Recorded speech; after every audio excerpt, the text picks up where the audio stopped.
Америк нэгдсэн улс Ормосын хоолойд бүрэн хяналтаа тогтоосон гэлээ.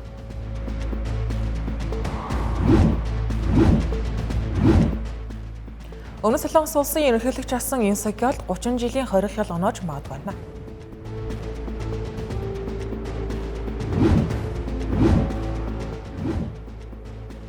Николас Мадурогийн баривчилгаанд оролцсон Америк нэгдсэн улсын цэрэг захин бооцооноос их хэмжээний ашиг хууль бусаар олжээ.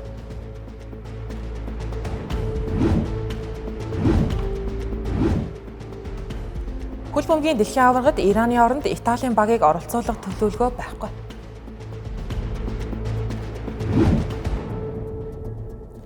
Арам дөрөвзөгчтэй дэлхийд дахинд болж байгаа онцлог мэдээлэлээс та бүхэнд таймлаг хүрэхээр Тэнгэр телевизийн гадаад мэдээ бэлэн болсон байна. Анхаарлаа хандуулна.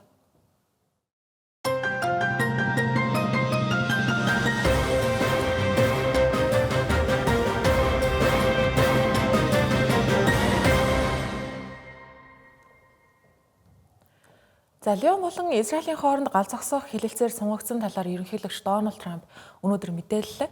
Түүнчлэн Ормосын хоолой Америк нэгдсэн улсын бүрэн хяналтанд байгаа гэж үзэж байна. Мөн эсрэг бөмбөг байрлуулж болцсошгүй байгаа жижиг завнууд руу нэн даруй өчиггүй гал нээж устгаагийн хатуу тушаалыг цэргийнхэндээ өгсөн талаараа мөн хэлж байгаа. Үүнтэй зэрэгцээд Америкийн эсрэг бөмбөг цэвэрлэх хөлөг онгоцууд аль хэдийн ажилдаа орсон байна.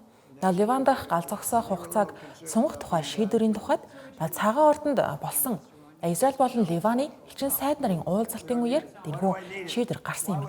Халуун бүс нутгийн хурцдмал байдлыг төрч гисэн намжаах нь энэ тэргүүний чухал зүйлээ гэж үзэн тохиролцоонд хүрсэн энэ юм байна. Америк нэгдсэн улс болон Иран улсын хоорондох яриа хэлэлцээ хаана хизээ дахин эхлэх тухайд бол тодорхойгүй хэвээр байна. Олон улсын зуршлагчид хоёр талыг Пакистаны нийслэл Исламабад хотод дахин уулзалт зохион байгуулалтыг оролдож байгаа боловч хэлэлцээ тодорхойгүй хугацаагаар хойшлсон байгаа. Ираны тал Америк нэгдсэн улсын Ормосын хоолой дахь бүсэлтэд зогсоох хүртэл хэлэлцээнд оролцохгүй гэсэн хатуу байр суурьтай байгаа. Цагаан ордны хувьд Ормосын хоолойгоор олон улсын арилжааны хөлгийг ямар ч ялгарлалгүйгээр явуулах юм бол хэлэлцээрт оролцоно гэсэн байр суурьтай. Одоо хүртэл хинэнч буулт хийхгүй өөрсдийн тавьж байгаа шаардлагуудаа хатуу зогсоход байна. Дашин дуртад өнөөдөр хүмүүс сэтгүүлчид Дональд Трампаас дайнд цөмийн зэвсэг ашиглах бодол байгаа эсэх талаар байр суурийг нь сонссон байна. Энэ тухайд Америк нэгдсэн улсын цөмийн цэнэгт хошууны батлагдсан нөөцөөрөө Орос улбаны улстай тун ойролцоо яг араас нь хоёрт жигсдэг ийм улсын хувьд энэ дайнд цөмийн зэвсэг хэрэглэгдэх вэ гэсэн болгоомжлол олон нийтийн дунд мэр зэрэг байсан бол үнэн. Тэгвэл Дональд Трамп энэ тухайд цөмийн зэвсэг ашиглах бодол огт байхгүй. Тэгэж хүндрүүлэхгүйгээр Америк нэгдсэн улсын арим хангалттай Иранд хохирол учруулж байгаа гэсэн байна. Мөн дайныг хэр удаан үргэлжилнэ гэж харж байгаа тухайг нь асуухад намайг яаруулах хэрэггүй гэж хэлсэн байгаа юм. Өмнөд Солонгос улсын ерөнхийлөгч асан Юн Сук Ёлд 30 жилийн хорих хял оноох хүсэлтийг прокурорууд өнөөдөр шүүхэд гаргалаа. Түүнийг 2024 онд улс даяар цэргийн онц байдал зарлах шалтгаан гаргаж ирэхийн тулд зориудаар Пинян руу нисгэгчгүй онгоц буюу дрон илгээх тушаал өгсөн гэж сэжиглэж байгаа юм байна. Өөрөөр хэлбэл зориудаар Пинян руу дрон илгээж Хойд Солонгосыг өдөөн хатгах замаар цэргийн хурцдмал байдлыг бий болгож үүнийгээ улс даяар онц байдал зарлах үндэслэл болгож ашиглах зорилготой байсан гэж буруутгаж байна гэсэн. Энэхүү хүсэлтийг Чо Ин Сок тэргүүтээ тусгай прокурорын баг Сөүл хотын төв дүүргийн шүүхэд болсон анхан шатны шүүх хурлын хаалтын сонсголын үеэр бол танилцуулсан байна. Юн Сук Ёлдын дайсанд ашигтай үйлдэл хийсэн болон эрх мэдлээ уруулан ашигласан гэх үндэслэлээр түүнд бол ял тулгаад байгаа юм. Мөн ижил хэрэгт буруутгагдсан батлан хамгааллахын сайд асан Ким Йон Хёнд 25 жилийн хорих ялыг оноохоор хүссэн байна. Түүнчлэн дроны ажиллагааг шууд удирдсан гэж байгаа командлагч асан Ким Йондыг эрх мэдлээ уруулан ашигласан. Мөн цэргийн өмчөд хохирол учруулахыг өдөөсөн завцсан хэрэгт ял тулгасан байна. Прокурорын багийн тайлбарлаж байгаагаар энэхүү хэрэг нь үндэсний аюулгүй байдалд бодиттой бөгөөд ноцтой хохирол учруулсан улсын аюулгүй байдлын ашиг сонирхлыг зөрчсөн дортуулсан үйлдэлээ гэж үзэж байна. Юн Сук Ёлдыг улсын ерөнхий командлагчийн хувьд эрх мэдлээ уруулан ашиглаж харин Ким Йон Хёныг хамтарсан хамсаатан гэж үзсэн байна. Дарин сануулгад прокурорын баг өнгөрсөн оны 11-р сард Юн Сук Ёлд, Ким Йон Хон, мөн тагнуулын командлын дарга асан И Йон Хён нарыг албан ёсоор ялагдагчаар татаж байсан удаатай. Дашин дуртад Өмнөд Солонгос улсад дайсанд ашигтай үйлдэл хийсэн гэх зүйл ангин өөрөө Тухайн этгээд дайсантай шууд хамтарсан эсхээс үл хамааран Өмнөд Солонгос улсын цэргийн ашиг сонирхолд хохирол учруулсан. Мөн дайсанд цэргийн давуу тал олгосон тохиолдолд хэрэглэгддэг байгаа юм.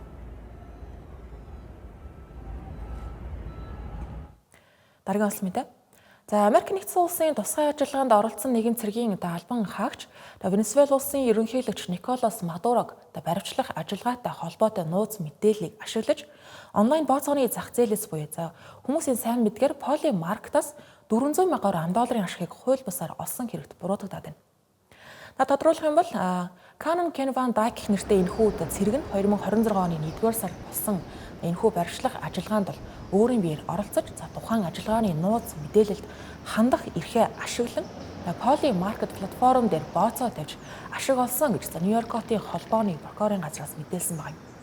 Түүнд төрийн нууц мэдээллийг хувийн ашиг сонирхолд ашигласан, нууцлалтай засгийн газрын мэдээллийг хулгайлсан, лойвер захим заллин болон хууль бус санхүүгийн гүйлгээ хийсэн зэрэг маш олон зүйл ангиудаар ялт тулгаж байгаа.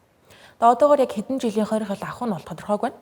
Албаныхны өгсөн мэдээллийг нэгтгэхэд яг цаг хугацааныхан дарааллаар харвал 2025 оны 12 дугаар сарын 8-наас эхлэн Николас Мадурог баривчлах ажиллагааг төлөвлөх, хэрэгжүүлэх ажилд ойролцоогоор 1 сарын хугацаанд энэ цэрэг оролцсон юм байна. Тэр нууц мэдээллийг задруулахгүй байх гэрээнд гарын үсэг зурсан боловч прокурорын мэдээлж байгаагаар 2026 оны 1-р сарын 31-ээс өмнө Николас Мадуро огцор нь албанаасаа бууна гэсэн утгатай бооцоонуудыг байр шууж хэлсэн байна. Гэхдээ анх 2025 оны 12 дугаар сарын 25-нд уг цэрэг хувийн банкны данснасаа $35,000 криптовалютын бирж рүү шилжүүлсэн юм байна. Үүний дараагаар $32,500 гаруй $1-оор Николас Мадурогийн бүрэн эрх дуусах хугацаатай холбоотой бооцоонуудыг тавьж хэлсэн байна. Хингийг нь 1-р сарын 2-ны орой Каракас руу халтгаас хэдхэн цагийн өмнө хийсэн байгаа юм. 1-р сарын 3-ны өглөө Вашингтоноос баривчлагдсан Николас Мадурогийн зургийг бол олон нийтэд дэлгэсэн. Улмаар Ван Дайк хинхүү цэргийн бооцоо нийтдээ $404,000 гаруй $1 ашигыг төвд авчирсан байна. Түүнчлэн Венесуэлтай холбоотой өөр 3 бооцооноос тэрээр $5,000 гаруй $1 нэмэлт ашиг олсон байгаа юм. Ван Дайкийн ажиллагааны дараа олсон мөнгөө гадаадын криптовалютынхаа дансанд байршуулж дараа нь шинэ брокерийн данс руу шилжүүлсэн байна. Мөн хамгийн сүүлд Poly Market өөрийн бүртгэлийг устгах хүсэлт гаргасан байна. Poly Market компани тухайд нууц мэдээлэл ашигласан с жигтэй арилжааг ийхүү илрүүлж Америк нэгдсэн улсын хууль зүйн яамд мэдэгдэн улмаар мөдөн шалгалтанд тийхүү хамтран ажилласан болохоо хэлж байна. Түүнчлэн Америк нэгдсэн улсын санхүүгийн деревативын арилжааг зохицуулах комиссоос энэ цэргийн эсрэг давхар гомдол гаргасан байна. Гэхдээ комиссийн дарга Майкл Силинг энэ үйлдэл нь Америк нэгдсэн улсын үндэсний аюулгүй байдалд занал хийсэн. Түүнчлэн цэргийн албан хаагчдын амь насыг эрсдэлд оруулсан үйлдэлээ гэж үзэж байна. Дашин дуртад Ираны дайн эхэлж байсан үеэр Америк нэгдсэн улс Ираны гац зогсоох хилэлцээртэй холбоотой маш нарийн цаг хугацаанд бараг л таарсан бооцоонуудыг хэрэглэгчид тавьж хэмжээний ашиг олсон хэрэгүүд бас гарч байсан байгаа. Иймэрхүү хэрэгүүд олон нийтийн анхаарлыг татаж эхлэхдээ зэрэгцээд Америкийн 2 гол нам болох бүгд найрамдах болон атарчилсан ном аль нь геополитикийн үйл явдал, дайн, халдлага зэрэг дээр иймэрхүү бооцоо тавихыг хуулиар хязгаарлах тухай ийм шаардлага байна гэсэн байр суурийг илэрхийлж байгаа. Гэхдээ Дональд Трампын цас захиргаа үүнийг дэмжих хэсэг нь бол тодорхойгүй. Учир нь Дональд Трампын том хүү Дональд Трамп Jr. Poly Market замун Cash гэх нэртэй платформуудын зөвлөхөөр ажилладаг хөрөнгө оруулагч юм байна. Түүнчлэн Дональд Трампын үүсгэн байгуулсан гэгддэг Truth Social платформ криптовалютад суурилсан шинэ бооцооны зах зээл болон Truth Project гэх нэртэй төслийг эхлүүлэхээр төлөвлөж байгаа юм.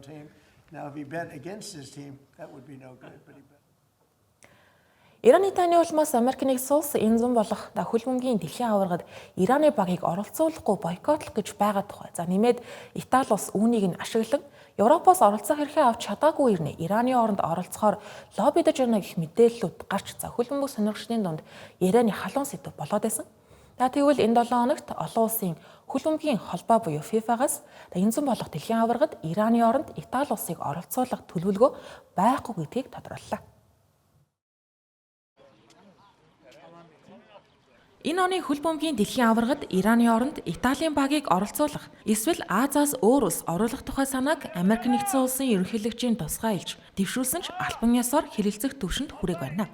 Тодорхойлбол Америк нэгдсэн улсын тусгай айлч Пауло Замполи Financial Times өгсөн ярилцлагада Дональд Трамп болон олон улсын хөл бөмбөгийн холбооны ерөнхийлөгч Gianni Infantino нарт Италиг Ираны оронд оруулах санал тавьсан тухайга ярьсан байна. Тэрээр өөрийгөө Итали хүн гэдгээ онцолж, Америк нэгдсэн улсад зохион байгуулагдах тэмцээнд Азури буюу Италийн шигшээ багийг харах нь Итали хүний хувьд хүсэн хүлээж байгаа мөрөөдөл минь гихчлэн ярьсан байна.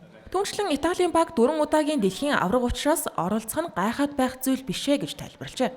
За үнэхээр ч Италийн хөл бөмбөгийн шигшээ баг нь дэлхийн аваргад 4 удаа төрүүлсэн түүхтэй хүчирхэг баг. Гэвч сүүлийн жилүүдэд амжилт нь буурч энэ удаад Европын бүсийн сонгон шалралтанд Босни ба Герцеговины шигшээ багтай плей-офф тоглолтод ялагдсанаар дараалан 3 дахь удаага дэлхийн аваргын эрхээ авч чадалгүй хасагдсан юм. Сүүлдээ Италийн баг дэлхийн аваргад улс төрийн аргаар оролцох боломж хайж эхэлсэн бололтой. Үүнийг Ираны элчин сайдын яамнаас эрс шүүмжилж, Ираны багийн амжилт тамирчдын цэвэр хичээл зүтгэлээр бий болсон зүйл учраас улс төрөөс ангид байрлахыг хүссэн байна. Хөл бөмбөгийн олон улсын холбооны дүрмийн дагуу тэмцээнд оролцох баг хасагдсан тохиолдолд орлох багийг сонгох бүрэн эрх тус холбоонд байдаг. Гэсэн хэдий ч холбооны зүгээс спорт улс төрөөс ангид байх ёстой гэсэн байр суурь хадгалж байна. Холбооноос албан ёсоор тайлбар мэдэгдэл гаргаагүй ч гэлээ холбооны ерөнхийлөгч Gianni Infantino Ираны баг дэлхийн аваргад оролцох хിവэрэ хасах тухай ямар нэгэн албан ёсны гарсан шийдвэр байхгүй гэлээ. Тэмцээний зохион байгуулалт учрааны тухайд товч мэдээлэл өгвөл Ираны баг Шинэ Зеландын шигшээ баг, Бельгийн шигшээ багтай Лос Анжелест, мөн Египтийн шигшээ багтай Сиарл хотод тоглохоор хуваарууд гарсан байна. 6 дугаар сарын 11-нд эхлэх энэ удаагийн дэлхийн аваргыг Америк нэгдсэн улс, Канада улс, Мексик улс хамтран зохион байгуулах. За өнөөдөр Европын холбоо Украинд 2 жилийн хугацаанд эдийн засаг болон зэвсгийн хэрэгцээг нь хангахад зориулагдсан 90 тэрбум евро буюу 106 тэрбум ам.долларын зээлийн багцыг албан ёсоор баталлаа. Энэхүү шийдвэр нь Оросоос Унгар, Словак руу Украинаар дамжин очдог нефтийн хоолойг хэвийн ажиллаж эхэлсэнтэй холбоотой. Энэхүү хоолойг хэвийн ажилуулахгүй бол Унгар улс Европын холбооны гишүүний хувьд Украинд олгох зээлийг батлуулахгүй гэж зовг зээлийн асуудлыг 7 сарын турш гацаагаад байсан. Украинд өгөх зээл инхүү батлагдсан дээр нэмээд Европын холбоо Оросын эсрэг ээлжид багц хоригуудаа зарлалаа. Европын холбоо өнгөрсөн оноос хойш Украинд олгох зээл болон Оросын эсрэг багц хоригийг батлах гэж оролдож байсан боловч Унгар, Словак зэрэг улсуудтай холбоотой нефтийн маргаанаас үүдэн бүлгийн бүх гишүүдийн дэмжлэгийг авч чадахгүй гацаад байсан юм. Европын холбооны дүрмээр бүлгийн бүх гишүүд дэмжиж байж альва томоохон төсөл шийдвэрүүд батлагддаг учиртай. Энэхүү зээлийн багц анх оны ихээр бэлэн болсон ч Унгар, Словак хоёрын эсэргүүцлээс болж саацсан. Тодорхойлбол Украины нутгаар дамжин өнгөрдөг Дружба нефтийн хоолой гэмтсний улмаас Оросын нефтийн нийлүүлэлт зогсно нь маргааны гол шалтгаан болсон. Украины тал үүнийг Оросын дроны халдлагын улмаас нефтийн хоолой эвдэрсэн гэж тайлбарсан бол Унгар, Словак нийлүүлэлтийг Украин албаар тасалдуулж байна гэж буруутгаж байлаа. Харин өнөөдөр Унгар болон Словакийн зүгээс хоёул нефтийн урсгал дахин сэргсэн гэдгийг баталсан нь нөхцөл байдлыг эргүүлж Европын холбоо зээлийг эцэст нь батлах боломжтой болсон байгаа нь энэ юм. Үүнд Унгар улсын сонгуулиар засаг солигдсон нь шийдвэрлэх нөлөөг үзүүлсэн гэж хэлж болно. Шинэ засгийн газар өмнөх засгаас ялгаатай нь Украин болон Европын холбоотой харилцаагаа сайжруулж илүү уян хатан бодлого баримталж байгаа юм. Украины хувьд энэхүү зээл нь дайны улмаас доройтсон эдийн засгаа дэмжих, мөн Оросын товтлогоог тогтоон барихад чухал ач холбогдолтой.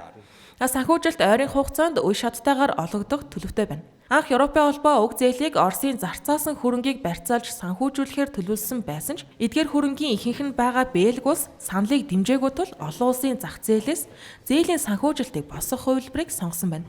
Европын зөвлөлийн ерөнхийлөгч Антонио Кошта зээл батлагдсан тухай зарлахдаа Украины Европын холбоонд эсэх үйл явцыг урагшлуулах нь дараагийн зорилт гэж үзэж байгаа талаараа хэлсэн байна. Зээлээс гадна Европын холбоо Оросын эсрэг шинэ хоригийн үрээнд Оросын нефтийг хууль бусаар тээвэрлэхэ гэж сэжиглэгдэж байгаа 40 гаруй хөлгийн эсрэг хориг тавьсан байна. Түүнчлэн Европын иргэдийг Оросын ямар ч төрлийн криптовалютыг ашиглахыг хоригложээ. Үүгээр зогсохгүй ойролцоогоор 60 орчим байгууллагын хөрөнгийг зарцаасан байна. Одоогоор Европын холбоо Оросын 2600 гаруй хүүхэн болон байгууллагын эсрэг хориг тавьж хөрөнгийг нь зарцаагаад байлаа. Эдгээр хоригоос үл хамааран Оросын эдийн засаг харьцангуй доктортой байгаа нь нефтийн орлоготой нь холбоотой гэж хэлж болно. Тус улсын эдийн засгийн гол тулгуур нь нефтийн орлого хэвээр энэ орлогоор Кремль айрамдаа их хэмжээний хөрөнгө оруулалт оруулахын зэрэгцээ инфляц огцон өсгөөс сэргийлж үндэсний мөнгө тэмдэгтийн доктортой байдлыг хадгалж байгаачээ.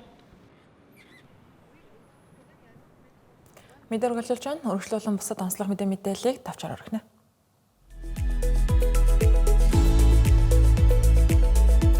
Япон улсын нэр зохиолч Харуки Мураками 3 жилийн дараа шинэ ромаана энэ 7 дугаар сард гаргах оруулжээ. Кахогийн түүх их нэртэй уг бүтээл нь 26 настай зурагт номын зохиолч эмэгтэй Кахогийн тухай өгүүлэх ба Мураками анх удаа эмэгтэй хүнийг зохиолынхоо гол дүр болгон бүтээснээрээ онцлог байна. 352 хуудастай энэхүү роман нь 2024-өөс 2026 онд сэтгүүл цувралаар нийлэгдэж байсан 4 цуврал бүтээлийг нийтгэн шинжилсэн бүтээл юм байна.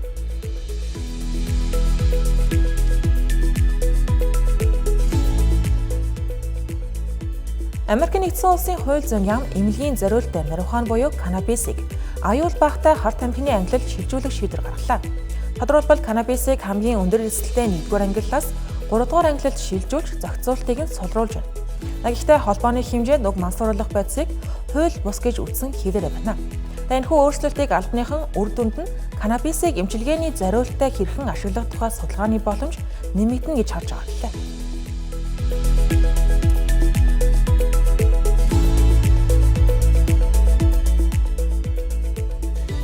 Британи улсын ханхүү Харри Украин улсын нийслэл Киев хотод гинтийн ажил эхлэв.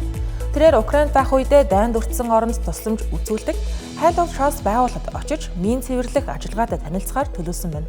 Мөн шархагдсан Ахмад дайштад тусламж үзүүлдэг Infectus Games сангийн оролцогчтой уулзна гэлээ. Ханхүү Харри өмнө нь 2025 онд Украинд 2 удаа айлчилж байсан.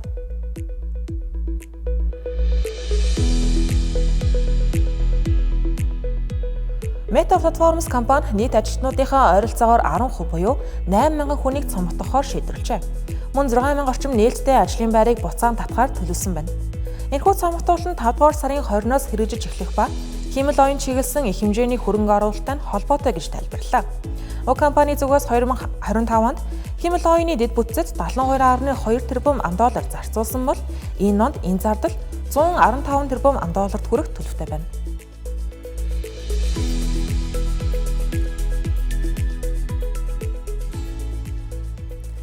Тэмдэглэлийн оройн гадаад мэдээний тайм хөтөлбөрийг хүлээн авч үзсэнд баярлалаа. Сайн хамраарай.